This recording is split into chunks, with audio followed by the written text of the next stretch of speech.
Today we have another important topic, that is autosclerosis. That is autosclerosis.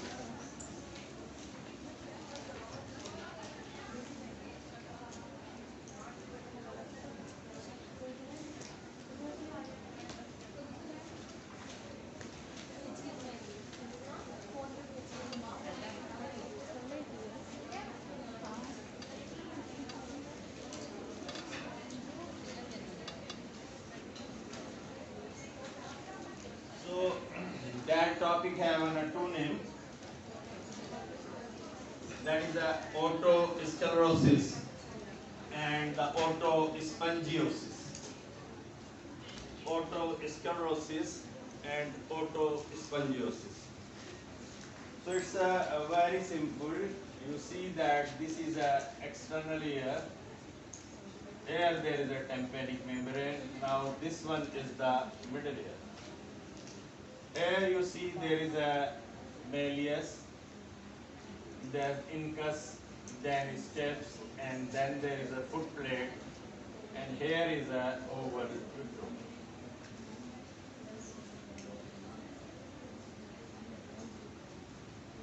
So you can easily understand that this is a disease of the aortic capsule. It means foot plate of step. It's the only affected part, that is the foot plate of step. Or other name is it is a aortic capsule disease. Autosclerosis, autospongiosis, ये सारे नाम अभी आते हैं साथ साथ कि क्यों ऐसे रखी है. So very simple. It is a disease in which there is an ankylosis of the foot plate of step. Fuse हो जाती है, अपना काम छोड़ देती है. जैसे हमारी बैक है, अगर हम झुकना न सकें और जो है ऐसे ही रहें और सीधा ना हो सके, तो ये काम छोड़ रही है हमारा, जिसको कहते हैं एंकाइलोसिस हो गया, डिफ्यूज हो गई है, मिल गए हमारे मोहरे जिनमें गैप कैपेसिटी खत्म है. एंकाइलोस, मिल जाना, फ्यूज होना, जम जाना. So that word is going towards the autosclerosis. That is going towards the autosclerosis. And you know it is not a malleus disease, not an incus disease, not a step, only foot plate of stapes, and only limited to the aortic capsule disease, and that is the foot plate of stapes. The other name of this is a autospongiosis. Now you are well understand with this word to whole disease. Simple words and you can understand easily. Autospongiosis, it means what happened, that foot plate of stapes, the original bone is absorbed and there is a new spongy bone formation take place. That is called autospongiosis. Autospongiosis. ये आगे और clear होंगे जब हम काजिस की तरफ जाएंगे. तो ये वर्ड आपको अब समझ जाना चाहिए कि क्या है. एक बोन है जो कहते हैं कि भाई एब्जॉर्ब होके उसकी जगह इमेच्योर स्पंजी बोन फॉर्मेशन हो जाती है, जो कि इस डिजीज की बुनियाद रख रही है. उसको कहते हैं ऑटोस्क्लेरोसिस या ऑटोस्पंजियोसिस. वेरी सिंपल, भूलने की जरूरत नहीं है, बहुत आसान है इन वर्ड्स को याद रखना, ऑटोस्क्लेरोसिस और ऑटोस्पंजियोसिस. ऐसे ही एक वर्ड और है जो आपको कंफ्यूज करेंगे. आपसे पूछा व्हाट इज ऑटोस्क्लेरोसिस, जब आप खामोश हुई तो उसी जुमले को दोबारा कह दिया व्हाट इज ऑटोस्पंजियोसिस. और एक तीसरा वर्ड कह दिया जिसको कहते हैं टेम्पेनोस्क्लेरोसिस. तो कोई बयान करेगा टेम्पेनोस्क्लेरोसिस क्या है, जबकि बताया जा चुका. टेम्पेन, यहाँ तक तो आ गए कि टेम्पेनिक मेम्ब्रेन की कुछ है गड़बड़, लेकिन क्या गड़बड़ है, क्या होगा जी? टेम्पेनिक मेम्ब्रेन फ्यूज हो जाए, यहाँ क्या लफ्ज है? टेम्पेनोस्क्लेरोसिस। यहाँ नई बोर्ड नहीं बन रही। This is a chalky white deposition over the tympanic membrane that is called tympanosclerosis.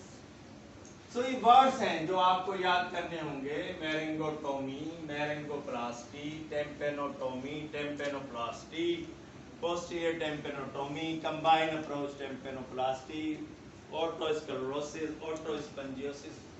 Viva खत्म। ये ठीक है। चंद बातों में जो है आपका सारा सिलेबस जो है बाहर आया। पूछा कि क्या होता है, आपने उनके जवाब बड़े तसल्ली अंदाज में देने। तो यहाँ तक आप क्लियर हो गई कि ये ओटोस्पंजियस है कहाँ की डिजीज है, क्या है। अब आ जाए इसके काज के, क्यों होगी काज। इसका एक्यूरेट काज मार्केट में नहीं आया, एक्यूरेट काज आया नहीं है कि ये चीज इसको करती है, ऐसा कुछ भी नहीं है डायरेक्ट। जब डायरेक्ट कुछ भी ना हो तो फिर नजरिए सामने आते हैं, थ्योरी सामने आती है। कोई अरस्तु बनता है, कोई जो है कोई और बनता है, कोई और बनता है, बन जाते हैं ना बहुत सारे अपना नाम लिखाने के लिए। यहाँ जो पहली थ्योरी आई है या पहला काज है, वो कहते हैं कि फैमिलीज में रन करती है। किसमें रन करती है? Family, hereditary. First cause is hereditary. कहते हैं अगर पेरेंट, मदर और फादर जो है वो ओटोस्क्लेरोसिस के पेशेंट हैं, तो डेफिनेटली वो बच्चे भी जो है ओटोस्क्लेरोसिस में जाएंगे। ये कहते हैं हेरिडेटरी है जी। अब यार आप चुप है, बस हेरिडेटरी है तो हेरिडेटरी है, उसके क्या भाई, उस फैमिली में जीन ऐसे आ गए, जेनेटिकली कोई ऐसी चेंजेस आ गई जिससे ये डिजीज होती है। तो पहला क्या हुआ? हेरिडेटरी। शाबाश। दूसरा जो काज है वो ये कहते हैं कि ये वायरल है, वायरस की वजह से होता है। ऐसा वायरस होता है जो यहाँ पता नहीं कितने अरसे बैठा रहता है और वो ही चेंज लाता है। वो ही क्या करता है? चेंज लाता है। वो यहाँ पर चेंज ले आता है जिससे जो है ये बीमारी डेवलप होती है। तीसरा कहता है कि नहीं नहीं नहीं नहीं, ये ऑटोइम्यून डिजीज है। क्या है? ऑटोइम्यून डिजीज है, जो कि कोलेजन 2 फाइबर्स होते हैं, उनके अगेंस्ट एंटीबॉडीज ज्यादा बना देते हैं, जो कि इस डिजीज को परवान चढ़ाने में मदद करता है, बनाने में मदद करता है। तो तीसरा क्या काज आया? Autoimmunity, autoimmune, hereditary, viral, autoimmune. वो कहते हैं कि नहीं, इसके बाद भी जो है कहते हैं कि नहीं, और भी बायोकेमिकल रिएक्शंस होते हैं जो मुख्तलिफ यहाँ पर बायोकेमिकल रिएक्शन जो यहाँ होते रहते हैं इन बोनों के अंदर किसी हिसाब से, वो कोई चेंज ला के इसको बनाती है। ये कोई इतनी एक्सेप्टेबल थ्योरी नहीं हुई कि बायोकेमिकल चेंज तो होता है ड्रग से, किसी ड्रग से, किसी दूसरी चीज से, उनकी वजह से ये बनती है ओटोस्क्लेरोसिस। अब आगे हम चले जाएं तो ये कहते हैं कि इसका एक एज फैक्टर है। क्या है? एज फैक्टर है। ये एक्चुअल डिजीज है यंग एज की। किसकी डिजीज है? यंग एज की। और वो एज क्या है? 22-30 यानी यूथ की डिजीज है। यूथ जो है वो होशियार हो जाए इस डिजीज से कि ये उसकी डिजीज है यूथ की। ये कभी नहीं देखी गई आज से पहले, 10 साल पहले या 40 साल की उम्र के लोगों में देखी नहीं गई।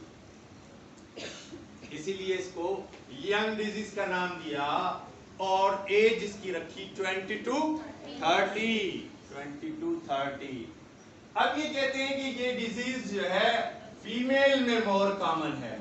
रेस जो है वो इसकी है फीमेल, फीमेल के अंदर मोर कॉमन है। अब आप पैरामीटर आपने तलाश करने क्यों कॉमन है।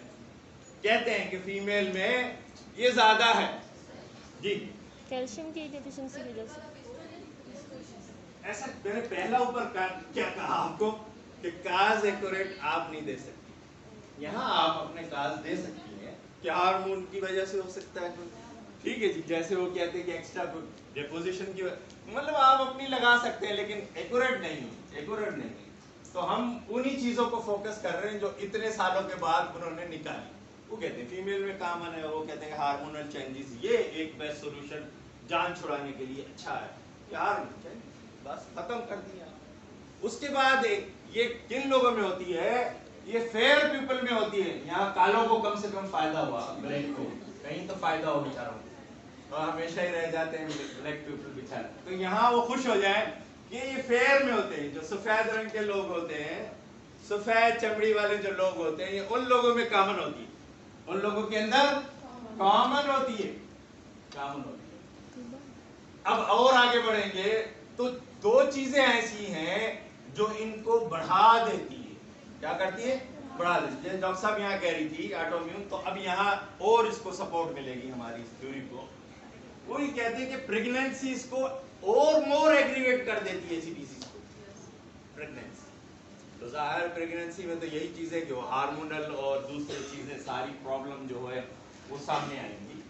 तो ये pregnancy is not a cause, याद रखिएगा, यहाँ कहीं वहां काज में फिट कर दें एमसीक्यू में, एग्रावेटर फैक्टर है। अगर एग्रावेट का लफ्ज आए वहां प्रेगनेंसी को टिक करेंगे, वो काज में नहीं टिक करेंगे, समझ रहे? फिर कहते हैं कि ट्रॉमा, चोट जो है ना वो इसको पैदा करता है। चोट, ट्रॉमा, कोई ट्रॉमा हुआ उसको, और वो ट्रॉमा जो है इस डिजीज को एक्सेलरेट करता है। क्या करता है?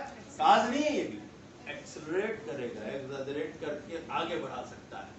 तो ये सारा एक सिनेरियो है जो कि आपकी बुक के अंदर बाकायदा मौजूद है, और वो ये बताता है कि इसका एक्यूरेट काज नहीं है। ये सारी चीजें इन लोगों के अंदर पैदा होती है, ये सारी चीजें इन लोगों में पैदा होती है।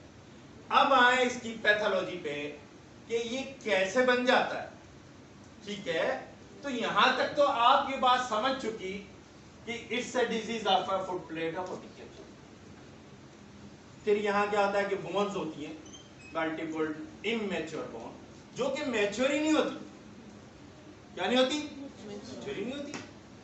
और जब मैच्योर नहीं होती तो रीअब्सॉर्ब हो जाती है दोबारा, और उसकी जगह नई बोन फॉर्मेशन होती है जिसको कहते हैं स्पंज बोन, स्पंज। इसीलिए इसका दूसरा नाम हो गया ओटोस्पंजियोसिस। ये 3 लेयर जैसे होती है, मेसोडर्म, एंडोडर्म। तो ये एंडोकॉन्ड्रियल लेयर के अंदर ये डिजीज पैदा होती है पैथोलॉजिकली। इससे ज्यादा पैथोलॉजी में ना जाए फिर परेशानियां शुरू हो।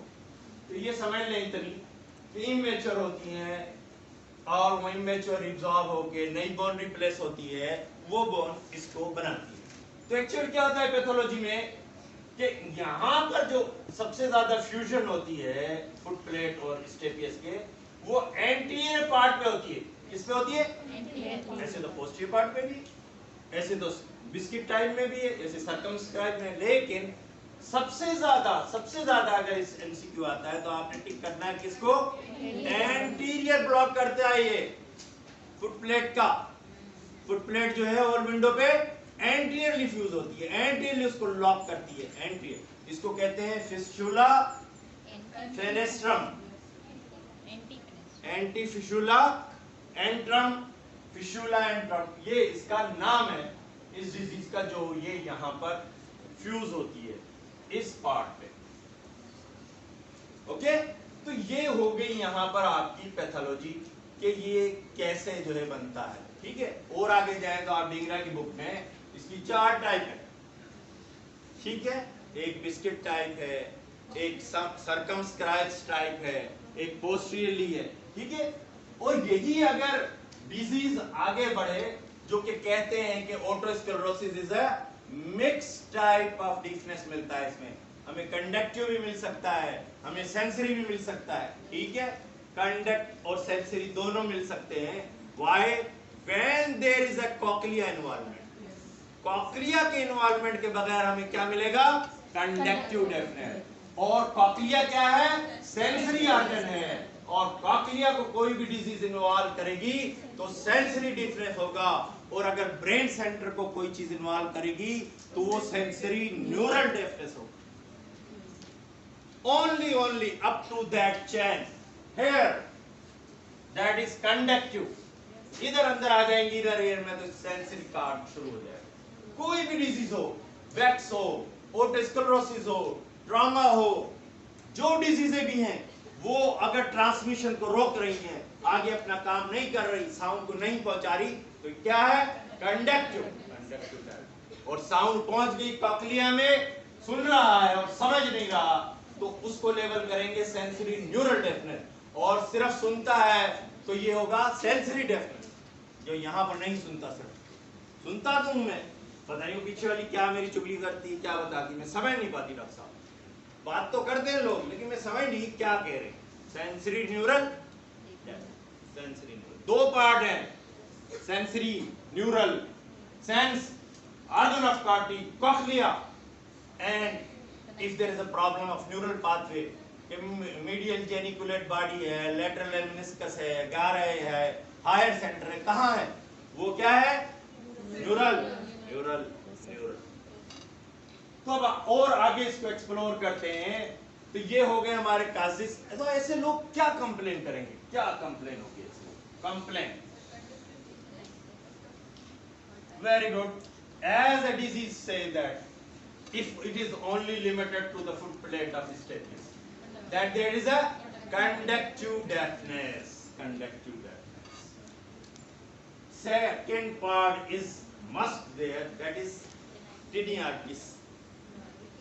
Tinnitus, कानों में घंटियां बजना, कानों के अंदर आवाज का आना, unnoisy feelings, कि मेरे कान में तो पता नहीं क्या है, फुवारे चल रहे हैं जी, घंटियां बज रही हैं, और जो रात को जो बोलती हैं झींगर, वो बात बोल रहे हैं, सीटियों की आवाज आती है, नलका खुला हुआ जैसे ऐसे आवाज आती है। That is a problem. और you can not believe that day by day that tinnitus is increase, tinnitus is increase. अब खास पे गौर करना है कि पहले इतनी नहीं थी डिजीज, लेकिन हर दूसरा मरीज या तीसरा जो अब हमारे पास आ रहा है प्राइवेट में, वो यही कंप्लेन लेके आ रहा है कि कानों में शोर। Yes, it's a one good reply that is a earphones, क्योंकि इसका इस्तेमाल बढ़ा दिया है, वेव्स हैं। और आजकल हम देखें रात को सोते हैं तो कोई पावर ऑफ नहीं करता, कोई कम से कम जो है वाईफाई को ऑफ नहीं करता, दिन रात रेडिएशन चल रही है हमारे साथ, दिन रात रेडिएशन चल रही है। और ये रेडिएशन के साइड इफेक्ट है, इसलिए कहा कि अपना माइक खोल के यहाँ से बात करें। अगर आप 1 घंटा यहाँ रखेंगे तो ब्रेन ट्यूमर के चांसेस बढ़ रहे हैं। तहकीक आ रही है, नई नई थ्योरियां आ रही हैं इसके ऊपर, आप देखेंगे तो सारा जो है गूगल भरा हुआ है। आप थोड़ा सा तो क्लिक करके देखें कि इसके क्या हैजर्ड्स हैं, तो सामने आ जाएंगे। और हम दिन रात अपने सीने के साथ पेटों में साए सब चिपकाए रहते हैं, इसको बस वाइब्रेशन हुई, पता नहीं दिल की धड़कनी बढ़ गई है किसका। पहले कितनी लाइफ अच्छी थी, आराम से गुजर रही थी। अब जो है ये ना, वो तो कह रहे दिन कैसे कटेगा, अगर फोन आ जाए तब भी परेशान और नहीं आए तब भी परेशान। ये जिंदगी हमारी शुरू हो गई। तो यहाँ डॉक्टर साहब ने बताया कि कंडक्टिव टाइप ऑफ डेफनेस। दूसरा टिनाइटिस मिलेगी, टिनियाटिस या टिनाइटिस, जो व्हाटएवर वर्ड्स यू ट्राइंग से। तीसरा क्या होगा? वर्टाइगो भी मिल सकता है, लेकिन एज इट इज नहीं, सम टाइम वर्टाइगो भी मिल सकता है। ठीक है जी। और जो मेन चीज है इसकी जो समझाने की है, वो कहते हैं कि हाइपर एक्यूसिस वेल्शी, हाइपर एक्यूसिस वेल्श। मकसद ये है कि ये लोग कहेंगे कि हमें ज्यादा सुनिए, शोर में भी सुनाई देता है। मार्केट में बहुत अच्छा सुनता है, वैसे में कम सुनते हैं। जहाज में एयरपोर्ट गई तो वहां तो एयरपोर्ट पे बहुत अच्छा सुन रही थी डॉक्टर साहब। और आज मेरे शोर ने मछली की फरमाइश कर दी, मछली लेने गई तो मछली मार्केट में तो इतना अच्छा सुनी, मैंने कहा मुझे तो बीमारी नहीं। अब मैंने सोचा है कि अपनी जिंदगी के बाकी दिन इन तीनों जगह पे ही बुला लूं। तो अब सवाल ये पैदा होता है यूथ से यहाँ पर कि ये इन जगहों पे अच्छा क्यों सुन रही है? सेंसरी न्यूरल हियरिंग लॉस हुआ है सर। जी जी जी जी जी जी, आया आया आया जवाब आया जी।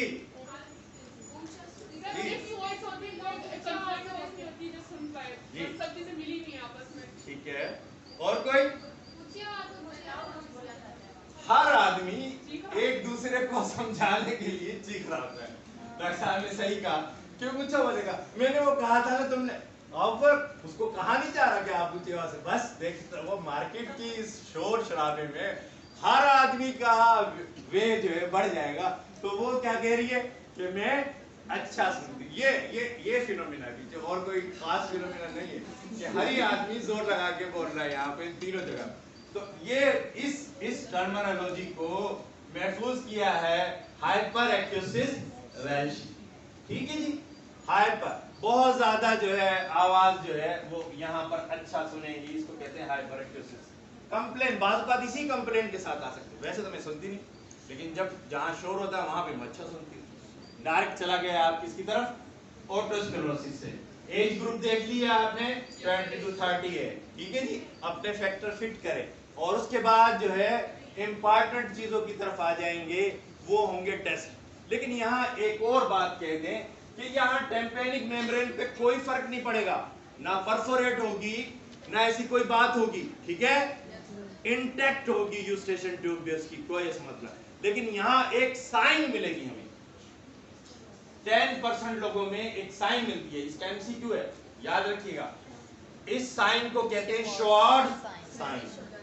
शॉर्ट साइन ओनली 10% में क्या मिलता है कि हमारे कान के अंदर जो कॉक्लिया होता है, इसको क्या कहते हैं? प्रोमोटरी। जब इसकी रेडनेस हो जाती है, इसकी इन्फ्लेमेशन हो जाती है, तो जब टेम्पेनिक मेम्ब्रेन देखेंगे तो हमें एक फ्लेमिंगो नजर आएगा। फ्लेमिंगो कहते हैं टीले की तरह। रेत का टीला अगर आपको ऐसा नजर आ जाए बना हुआ सीनरी के अंदर, ये रेत का टीला है, ऐसा नजर आ जाए, इसको कहते हैं हिंज। ऐसा टीला और ये आपको रेड फ्लेमिंगो नजर आए, ये ओनली साइन है किसकी? ऑटोस्क्लेरोसिस की। और शॉर्ट साइन जाहिर अपने नाम पे रखी उसने, शॉर्ट साहब ने, तो शॉर्ट आ गया, उसने निकाल लिया। 10% लोगों में भाई ये साइन भी मुझे मिली, तो उस दिन से हमारी बुक में साइन का नाम आ गया शॉर्ट साइन। शॉर्ट साइन, ठीक है, तो भूलोगी तो नहीं। फ्लेमिंगो लफ्ज भी नहीं भूलना और शॉर्ट्स भी नहीं भूलना। क्वेश्चन आएगा कि the short sign is positive in how many percent in people? 10, 20, 30, 40, 60। किसको टिक करेंगी? 10% को। शाबाश। अब हम आगे बढ़ते हैं इन्वेस्टिगेशन की तरफ। अब हमें इन्वेस्टिगेशन में मिलेगी एक चीज बड़ी अच्छी, इन्वेस्टिगेशन। इन्वेस्टिगेशन जो है, जो हेल्पफुल है हमारे लिए यहाँ पर, सबसे ज्यादा हेल्पफुल है पीटीए। क्या है? Pure tone audiometry test. ये हेल्पफुल है। यहाँ सीटी स्कैन भी इतना हेल्पफुल नहीं है हमारे लिए। ठीक है, कहते लिखते लिखिएगा जरूर उसमें कि सीटी स्कैन कराते हैं, ठीक है, टेम्पेनोमेट्री कराते हैं और पीटीए कराते हैं। लेकिन हेल्पफुल क्या है? पीटीए। पीटीए में क्या होता है कि एक टिपिकल साइन मिलेगी, ऐसी आज तक ईएनटी की किसी डिजीज में नहीं हो साइन। इतना आसान हो जाएगा इस डिजीज को याद रखना। क्या आप ऐसे भाग भाग के बता रही होंगी कि मुझसे तो सर ऑटोस्क्लेरोसिस ही पूछ लें आप, मैं यही पढ़ के आए। ठीक है जी, तो ये ग्राफ है, इसको कहते हैं पीटीए ग्राफ। मैं इंशाल्लाह उसको कहा है मैंने ऑडियोलॉजिस्ट को, आपको 3 लेक्चर शायद करवाएंगे ऑडियोलॉजी की, तो और बातें समझ में आएगी, उनकी फील्ड है, हमारे पास अच्छा ऑडियोलॉजिस्ट है। तो ग्राफ होता है, इसमें हम बोन भी देखते हैं और एयर कंडक्शन भी देखते हैं, दोनों देखते हैं। ठीक है, यहाँ पर डेसिबल होते हैं कि कितना, और यहाँ फ्रीक्वेंसी होती है 1000, 2000, 3000, 4000, 5000, और इस तरह इनमें ग्राफ बने होते हैं। ये इस तरीके से ग्राफ, ये ग्राफ ऐसे बना होता है साफ, इसको कहते हैं पीटीए चार्ट। क्या कहते हैं? PTA chart. तो ऑटोस्क्लेरोसिस के पेशेंट के अंदर एक डिप मिलती है हमें। क्या मिलती है? डिप। मतलब ग्राफ चल रहा है ऐसे, देखें यहाँ चल रहा है, यूं चला, इस तरीके से चला, फिर एकदम ऐसे आ गया, फिर ऊपर उड़ के फिर दोबारा ऐसे चला गया। इस डिप कहाँ मिलती है? ये बस 2000 नॉट पे ही मिलती है, और कहीं नहीं मिलती, ना 4 पे, ना 100 पे, ना कहीं भी नहीं। इसलिए मैंने कहा कि इट्स अ टिपिकल साइन। और इस साइन को कहते हैं कारहार्ट नोच। क्या कहते हैं? कारहार्ट नोच।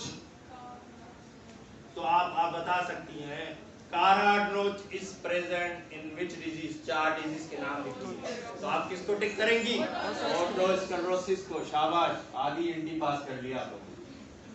ओटोस्क्लेरोसिस को टिक करेंगी क्योंकि 15 तो आएंगे इसमें से। 15 आएंगे थ्रोट में से, कितने हुए? 15 आएंगे नोज में से, कितने हुए? और 15 आएंगे लैरिंक्स में से, कितने हुए? 60। शाबाश। इसी तरह जो है 3 सवाल आएंगे दूसरे।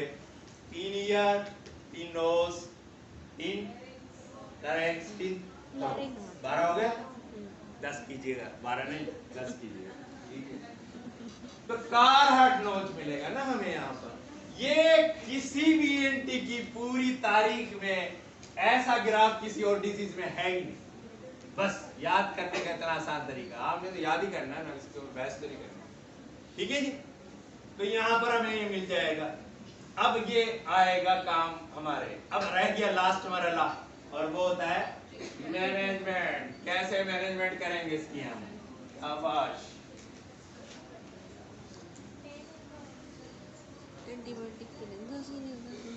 मैनेजमेंट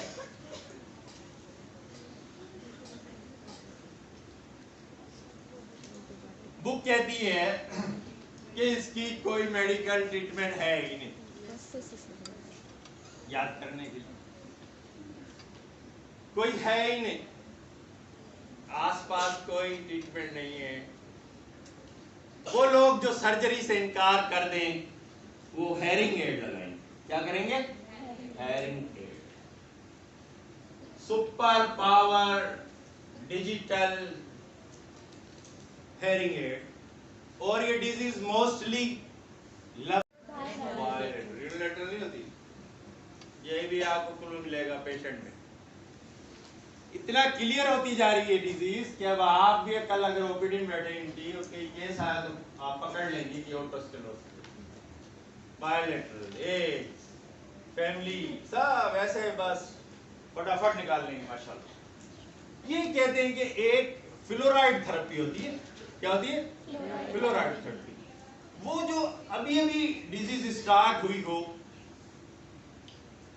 उसमें में भी कुछ रोल अदा हो, लेकिन कंट्रोवर्शियल है फ्लोराइड थेरेपी। सर्जरी 2 होती है इसमें, एक का नाम है स्टेपिडेक्टोमी और दूसरे का नाम है स्टेपिडोप्लास्टी। अब आए समझें कि स्टेपिडो और स्टेपिडेक्ट क्या। यहाँ हम दोबारा बॉक्स में जाएंगे मिडिल ईयर के। Tympanic membrane, malleus, incus, stapes, footplate, overlap.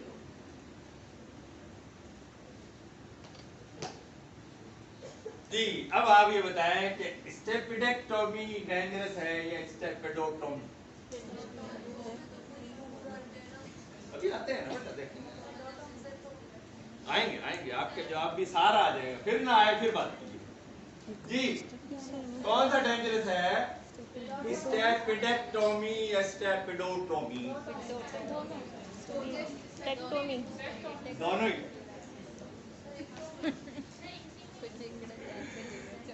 1954 I think, book में अगर मैं वो गलत ना हो तो शायद आगे पीछे डेट हो सकती। सर्जन था जिसने सबसे पहले निकाला स्टेपिडेक्टोमी। क्या निकाला? स्टेपिडेक्टोमी। स्टेपिडेक्टोमी का मकसद क्या है कि इस फुट प्लेट को पूरी आप निकाल के नया प्रोस्थेसिस यहाँ पे फुट प्लेट ऑफ स्टेपियस लगा दें, उसको क्या कहते हैं? स्टेपिडेक्टोमी। निकालना। एक होता है कोलिसिस्टेक्टोमी, गाल ब्लैडर निकालना। एक होता है कोलिसिस्टोटोमी, गाल ब्लैडर मौजूद रहेगा, गाल ब्लैडर मौजूद रहेगा, जहां भी टिक का लफ्ज होगा वो निकलेगा, वो अपने पास से निकलेगा, ठीक है। और कैसे निकलेगा ये फिर आज आखिरी शेर में बताएंगे आपको कैसे निकलेगा, ठीक है। तो स्टेपिडेक्टोमी फुट प्लेट ऑफ स्टेज को निकाल के नया प्रोस्थेसिस मार्केट से लाके इसमें लगा देंगे आप, तो वो क्या होगा? स्टेपिडेक्टोमी। और स्टेपिडोटोमी में क्या है? कहते हैं कि इससे प्रॉब्लम पैदा हुआ, निकालने से बड़े मसले मसाइल हुए, लोग वर्टाइगो स्टार्ट हो गई, टिनाइटिस लोगों को स्टार्ट हो गई, बैलेंस का मसला बन गया, दूसरे मसले पैदा हो गए, क्योंकि इसमें हम इनर ईयर को छेड़ रहे हैं। तो ऐसा कुछ नहीं, इसको रिप्लेस किया स्टेपिडोटोमी में। इसमें क्या किया कि सारी चीज यहां मौजूद रही। क्या रहा? मौजूद रही। इस फुट प्लेट ऑफ स्टेम में एक होल बनाया हमने। क्या बनाया? होल। और इसके अंदर टिफ्लैन पिस्टन नाम से डाई आती है, उसको इंजेक्ट किया। क्या किया? इंजेक्ट किया एक डाई को, टिफ्लैन पिस्टन को। और इसकी सुराख बनाने के बाद जब इसमें डाई डाल दी तो डाई का एक एंड इसमें चला गया, एक एंड यहां रह गया जो थोड़ी दूर में सूख गया। यहां से एक वायर लेके हमने लॉन्ग प्रोसेस ऑफ इनकस के साथ बांध दिया। किसके साथ बांध दिया? लॉन्ग प्रोसेस ऑफ इनकस के साथ। तो ये अपना वर्क शुरू कर दिया, इसने अपना वर्क शुरू कर दिया। इसको कहते हैं स्टेपिडोटोमी। स्टेपिडोटोमी। सारी चीजें यहीं रहेंगी, किसी को नहीं निकालेंगी। एक होल बनाया, उस होल में टिफ्लैन पिस्टन इंजेक्ट किया, उसका एक एंड होल में गया, और जब वो वायर की तरह ड्राई हो गया, उसको एक एंड वायर लगा के कहां डाला? दोबारा लॉन्ग प्रोसेस ऑफ इनकस पे स्टिच किया, ताकि मूवमेंट बने और कंडक्टिव डेफनेस दूर हो, और टिनाइटिस दूर हो, वर्टाइगो दूर हो, और उसके प्रॉब्लम दूर हो। ये लेस साइड इफेक्ट पाया गया और काफी बेहतर पाया गया, और इसके रिजल्ट्स बहुत ज्यादा हमें मिले। ठीक है जी। तो ये आज का आपका इंतहाई खूबसूरत टॉपिक ऑटोस्क्लेरोसिस अपने इख्तिताम पे पहुंचेगा, और हम आहिस्ता आहिस्ता जो है कुछ टॉपिक के बाद इनर ईयर के करीब होते चले जाएंगे, क्योंकि अभी हमारी कॉम्प्लिकेशन रहती है जो नेक्स्ट टाइम करेंगे। जिस तरह ऑटोस्क्लेरोसिस हो गया, ब्रेन एब्सिस है, या ऑटोजेनिक एब्सिस है, मेनिंजाइटिस है, इसी तरह ट्यूमर ऑफ ईयर्स है, मोटे मोटे से। फिर हम चले जाएंगे इनर ईयर में, और वहां सबसे इंपॉर्टेंट डिजीज होगी मीनियर डिजीज। इतना लंबा चौड़ा इनर ईयर के टॉपिक्स नहीं है, कुछ टॉपिक है जो अहम होंगे और वही करने होंगे आपको। ठीक है जी। तो यहाँ हम लेते हैं ब्रेक, और इस ब्रेक पे आपको सुनाते हैं शायर, जो कि काफी दिनों से गर्दिश तो कर रहा था, लेकिन नंबर शायद आज आया। वो ये है कि बेटियां होती हैं चिड़िया की तरह, बेटियां होती हैं चिड़िया की तरह, मगर पर नहीं होते बेटियों के, मगर पर नहीं होते बेटियों के। यूं तो मेका भी होता है, ससुराल भी होता है, लेकिन घर नहीं होते बेटियों के। मेके वाले कहते हैं पराया धन है बेटियां, ससुराली ये कहते हैं कि पराए घर से आई हैं ये बेटियां। ए खुदा, अब तू ही बता आखिर किस घर के लिए बनाई है बेटियां।